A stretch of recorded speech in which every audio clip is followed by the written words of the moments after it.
ஓவியத்தின் இசை. பகுதி 1. முதல் சந்திப்பு. ஆரவ் ஒரு திட்டமிடும் நிபுணர். ஒழுங்கு, நேர்த்தி, திட்டங்கள் என்பனவை அவனின் உலகம். சென்னையில் பிறந்து வளர்ந்த அவன் இந்தியாவின் முன்னணி கட்டிடக் கலைஞராக மாற வேண்டும் என்பதே அவனின் கனவு. உணர்வுகள் அவனுக்கு வெறும் தடையாக தோன்றும். மீரா புதுச்சேரியில் பிறந்த சுதந்திரமான ஓவிய கலைஞர். சுவாரஸ்யங்கள், வண்ணங்கள், இசை என நிறைந்த உலகத்தில் வாழ்கிறாள். வாழ்க்கையை திட்டமிடுவதற்கு பதிலாக அனுபவிக்க வேண்டும் என்பதே அவளின் நம்பிக்கை.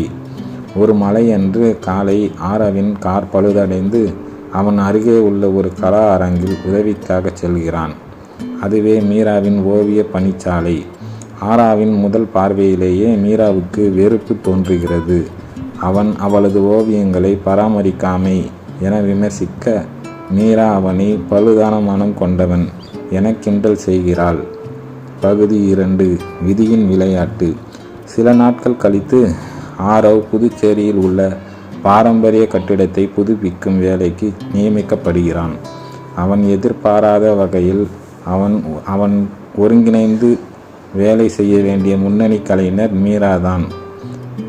ஆரவ் திட்டமிட்டபடி முறையிலும் மீரா சுதந்திரமான கலை நயத்திலும் நிலைத்திருப்பதால் அவர்களுக்கு அடிக்கடி வாதங்கள் ஏற்படுகின்றன.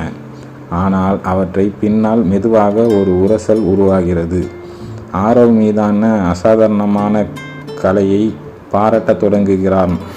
மீரா ஆரவின் அமைதியான பார்வையிலும் மறைந்திருக்கும் வேதனையை காண்கிறாள். அந்த வேதனை அவனை இறுக்கமாக மாற்றியுள்ளது என்பதை உணர்கிறாள். பகுதி 3.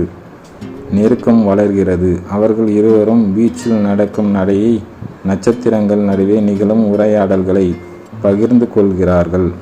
ஆரவின் வரைகளை ஓவியங்களுக்கு உயிரோட்டம் கொடுக்கிறது. மீராவின் சூரோவியங்கள் உயிரின் ஆழங்களை பிரதிபலிக்கிறது. ஆனால் ஆரவ் ஒரு பெரும் சோதனைக்கு முகம் கொள்கிறான். அவனுக்கு துபாயில் ஒரு பிரபல கட்டிட நிறுவனத்தில் வேலை வாய்ப்பு கிடைக்கிறது. இது அவனின் கனவை நினைவாக்கும் வாய்ப்பு. ஆரவ் காதலும் கனவுகளும் இடையே திணறுகிறான். மீரா அவனை தடுக்க விரும்பவில்லை.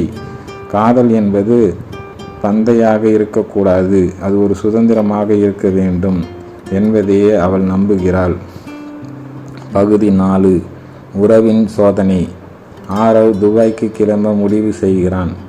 செல்லும் முன் அவன் மீராவுடன் சேர்ந்து உருவாக்கிய சுவரோவியத்தை பார்வையிடுகிறான்.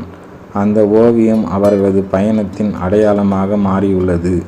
அது அவர்களுக்கு கடந்த நினைவுகளை மீட்டளிக்கிறது.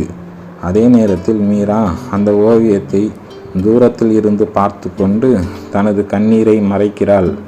அவன் சென்று விடுவான் என எதிர்பார்ப்பில் தான் தீர்வு என நம்புகிறாள். பகுதி 5. முடிவில் காதல் வென்றது. விமான நிலையத்தில் ஆரவ் தனது ஸ்கெட்ச் புக்கை திறக்கிறான். அதில் ஒரு குறிப்பு: வாழ்க்கை என்பது பரிபூரணம் இல்லை ஆரவ், ஆனால் சில நேரங்களில் குறைகளையே அழகாக பொருத்தி ஒரு அழகான கதை உருவாகிறது. அதுபோலவே நாமும். இந்த குறிப்பு ஆரவின் உள்ளத்தை உருக்குகிறது. அவன் விமான நிலையத்தை விட்டு வெளியே ஓடுகிறான். மலையில் வண்டியை ஓட்டிக்கொண்டு மீராவை தேடிச் சென்று அவர் உருவாக்கிய ஓவியத்தை அவளே கண்டுபிடிக்கிறாள். வார்த்தைகள் தேவையில்லை, கண்கள் பேசுகின்றன. காதல் சொல்லாமல் சொல்லப்படுகிறது. இறுதி காட்சி. ஆரவ் மற்றும் மீரா ஒரு புதிய திட்டத்தில் ஒருங்கிணைந்து பணியாற்றுகிறார்கள். இப்போது அவர்கள் வெறும் வேலை கூட்டாளிகள் அல்ல, வாழ்க்கைக்கும் கலைக்கும் உடன் பயணிக்கும் அந்த ஓவியம் என்று நினைத்திருக்கும் அவர்களது காதலின் நேர்மையான சாட்சி என கூறலாம். முற்றும்.